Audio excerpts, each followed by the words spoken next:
नमस्कार। अजय चतुर्वेदी। पूरी दुनिया परेशान है कि किस तरह से क्लाइमेट चेंज से उबरा जाए, उसके दुष्परिणामों से किस तरह से बचा जा सके, ग्लोबल वार्मिंग से किस तरह से बचा जा सके।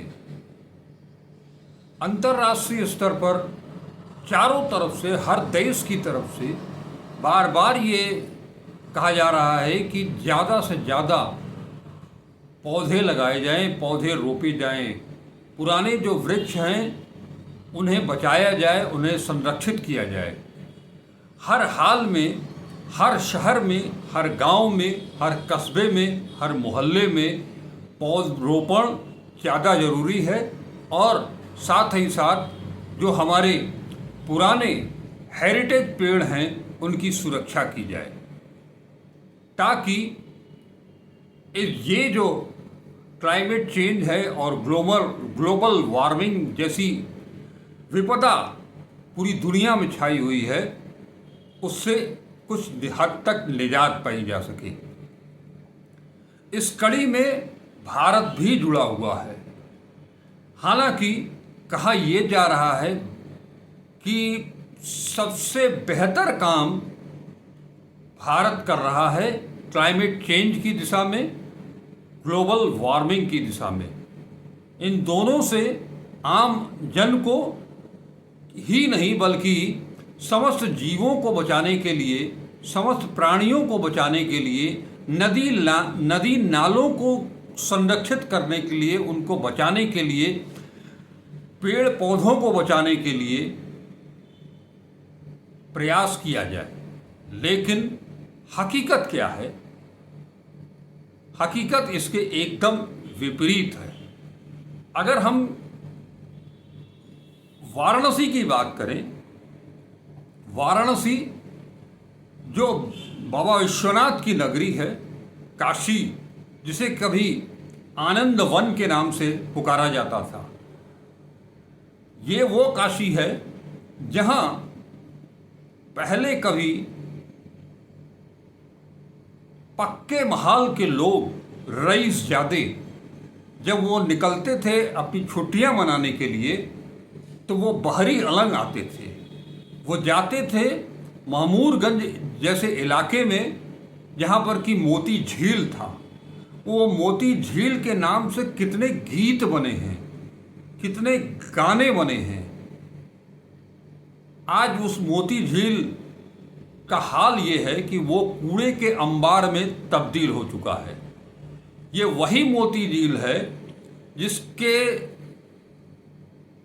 ठीक पीछे, या कहें कि झील की दीवार से सटे हुए आलीशान बंगले में, आलीशान कोठी में पिछले लोकसभा चुनाव के दौरान बीजेपी ने अपना केंद्रीय कार्यालय बनाया था। आज वहाँ कोई झांकने ताकने वाला नहीं है। महज मोती झील एक मानगी है।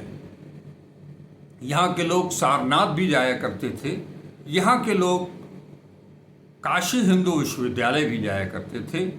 चाहे जितनी सड़ी से सड़ी गर्मी हो, तल्ख धूप हो, लेकिन इन इलाकों में सड़कों पर अगर आप नंगे पांव भी चलेंगे तो वहाँ आपके पांव चलते नहीं थे। आज इस परिस्थिति बदल चुकी है। पहले बाबतपुर से लेकर के आशापुर और अब आशापुर से लेकर के गाजीपुर तक का हाल इतना बुरा है कि आप इस गर्मी में झुलस जाएंगे, दम तोड़ देंगे, लेकिन आपको एक छांव नसीब नहीं होगी। ये है विकास। इसे विकास कहा जा रहा है। ये अंधा विकास, अंधा विकास, विकास की अंधी दौड़। हर किसी को इतनी जल्दी है कि वो सकरी गलियों में नहीं चल सकता, वो पुरानी सड़कों पर नहीं चल सकता। उसे 6 लेन 8 लेन की सड़क चाहिए, हाईवे चाहिए। ठीक है, ये होना भी चाहिए, समय के साथ विकास इस तरह से होना भी चाहिए, लेकिन ऐसा भी विकास नहीं होना चाहिए कि वो प्रकृति को ही बदल दे। आप प्रकृति को चेतावनी नहीं दे सकते, प्रकृति के साथ आप लड़ नहीं सकते हैं। अगर आप लड़ने की कोशिश करेंगे तो आपको क्लाइमेट चेंज और ग्लोबल वार्मिंग जैसी विपदाओं से जूझना ही पड़ेगा।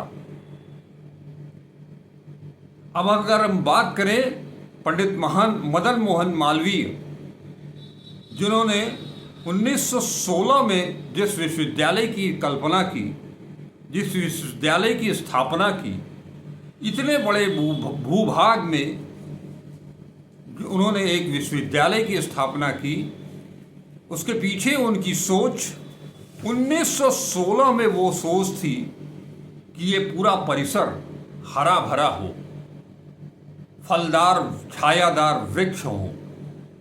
उन्होंने हर तरह के पौधे लगाए। महामना आज नहीं है, लेकिन उनकी बगिया अब उजड़ने लगी है। वो वन, वो आच्छादित पेड़ों से आच्छादित ये परिसर, अब वहाँ से पेड़ कटने लगे हैं, धुआंधार कटाई हो रही है। पिछले करीब एक दशक के बीच में इस कदर यहाँ पर पेड़ों की कटाई हुई है इस विश्वविद्यालय में, जिसकी आप कल्पना भी नहीं कर सकते हैं। हम आपको वो वीडियो भी दिखाएंगे जिसमें पेड़ों के कटने के पहले की क्या स्थिति थी इस बीएचयू में और पेड़ों के कटने के बाद की क्या स्थिति है। अभी आपको याद होगा, हमने आपको इसी चैनल पर अपने @अजय चतुर्वेदी 842 वाले यूट्यूब चैनल पर मैंने आपको एक किस्सा सुनाया था। डॉक्टर ओम शंकर के माध्यम से जब वो अनशन पर बैठे थे, तब उन्होंने एक खुलासा भी किया था कि इस बनारस हिंदू विश्वविद्यालय में वर्तमान कुलपति प्रोफेसर सुधीर जैन के कार्यकाल में पेड़ों की कटाई बेतहाशा हुई है। आलम यह है कि जिन जगहों पर, जिन मार्गों पर धूप की एक किरण भी नहीं आती थी, भीषण से भीषण गर्मी में, आज उन पेड़ों को काटने के चलते वहाँ की सड़कें आग उबल रही हैं। ये एक नज़ारा है इन 2 सालों में किस तरह से पेड़ों की कटाई इस बनारस हिंदू विश्वविद्यालय में हुई है। वो एक नज़ीर है। ऐसा नहीं है कि प्रोफेसर सुधीर जैन के ही कार्यकाल में पेड़ों की कटाई हुई हो। प्रोफेसर भटनागर इसके पहले कुलपति थे, उनके कार्यकाल में भी पेड़ों की कटाई हुई, उसके पहले भी हुई। लेकिन ये जो सिलसिला शुरू हुआ है पेड़ों की कटाई का और पेड़ों को काट करके कंक्रीट के जंगल बिछाने का, वो हर इंसान के लिए, हर जीव के लिए, हर प्राणी के लिए जानलेवा साबित होने जा रहा है। आज स्थिति ये है कि पिछले 2 महीने से पूरा उत्तर भारत जिस गर्मी और लू की चपेट में है, इसकी वजह अगर कोई है तो वो व्यवस्था है जिसने हमारे पुरखों द्वारा लगाए गए उन पौधों को, जो कि आज वृक्ष बन करके हमको फल भी दे रहे थे, हमको छाया भी दे रहे थे और साथ ही साथ हमारे वातावरण को शुद्ध कर रहे थे, हमारे पर्यावरण को शुद्ध कर रहे थे, आज वो सब कुछ खत्म हो गया है। नतीजा, आज हम 50 डिग्री, 52 डिग्री, 55 डिग्री, जहाँ पर कि इंसान उबलने लगता है, उस स्थिति में आकर के खड़े हो गए हैं। आमतौर पर उत्तर भारत, जिसमें कि बनारस भी शामिल है, 45 से 50 डिग्री का टेम्परेचर मेंटेन है इस गर्मी में। पूरी मई बीत गई, जून का आधा पहला पखवाड़ा बीत गया, लेकिन इस गर्मी में तनिक भी, लेश मात्र भी कमी नहीं आ रही है। और इसके चलते जो कुछ भी ये लोग भुगत रहे हैं, उसके पीछे अगर कोई कारण है तो महज एक कि हमने अपनी प्रकृति से जितना कुछ पाया है उसका अंधाधुंध दोहन कर रहे हैं, चाहे वो भूजल हो, चाहे वो नदियां हो, चाहे वो हमारे वृक्ष हो। कष्ट होता है कि इन हेरिटेज पेड़ों को काटने के पीछे आखिर क्या सोच रही होगी, कैसे कोई अपने हेरिटेज को समाप्त करने की कोशिश कर सकता है, उसके बारे में सोच सकता है। लेकिन ये सब कुछ हो रहा है इस बनारस हिंदू विश्वविद्यालय में, काशी हिंदू विश्वविद्यालय में, बनारस में महामना पंडित मदन मोहन मालवीय की बगिया में। इस पर अंकुश लगाने की ज़रूरत है, लेकिन हम उसे खुली छूट दिए हुए हैं। हम में से कोई आवाज़ उठाने के लिए तैयार नहीं है।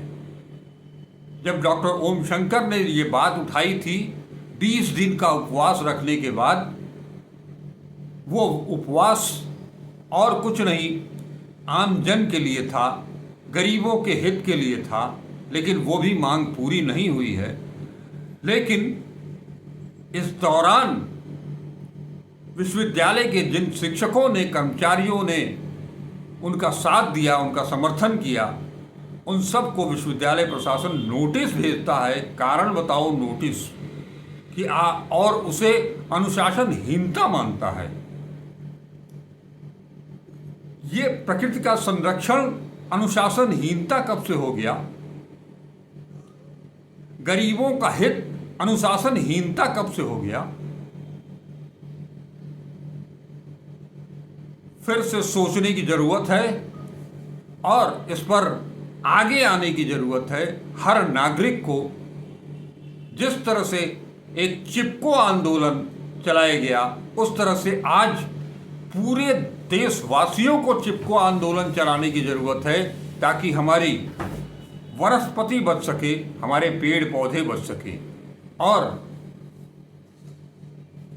जो लोग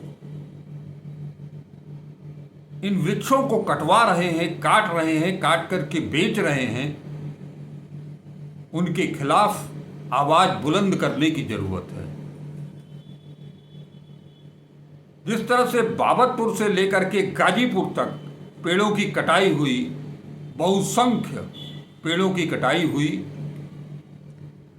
आप कह सकते हैं कि वो विकास के लिए था, मगर विकास के साथ साथ जब सड़कों का निर्माण हुआ तो वहाँ आप पौधरोपण करा सकते थे, उन पौधों का संरक्षण कर सकते थे, लेकिन ऐसा नहीं किया गया।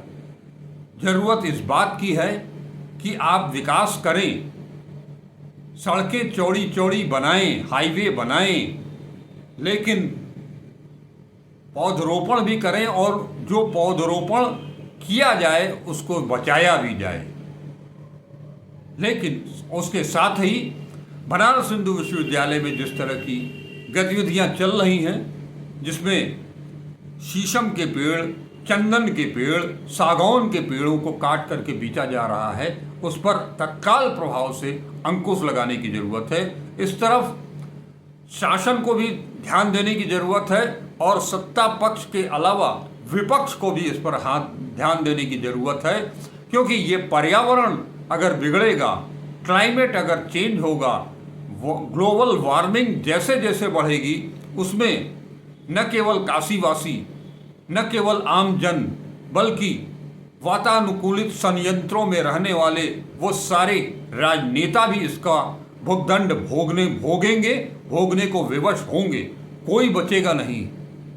लिहाजा आज जरूरत इस बात की है कि पेड़ों को बचाने के लिए आगे आएं, और जो लोग एक जिम्मेदार पद पर बैठे हुए हैं उन लोगों को पर दबाव बनाया जाए कि वो पेड़ों को बचाएं।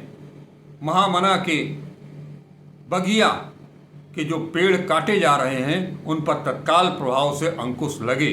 मैं वाराणसी के सांसद और देश के प्रधानमंत्री नरेंद्र मोदी से भी ये अपील करना चाहूँगा कि वो पर्यावरण को शुद्ध रखने के लिए, क्लाइमेट चेंज से बचने के लिए ग्लोबल वार्मिंग से बचने के लिए कम से कम बनारस हिंदू विश्वविद्यालय में जो परंपरा पहले से बनी रही है, जो महामना ने इसको परंपरा को लागू किया था, उस परंपरा को अक्षुण्ण रखने के लिए आगे आवें और विश्वविद्यालय प्रशासन कुलपति से इस संबंध में वार्ता करके आवश्यक कार्रवाई अवश्य करें। नमस्कार, अजय चतुर्वेदी।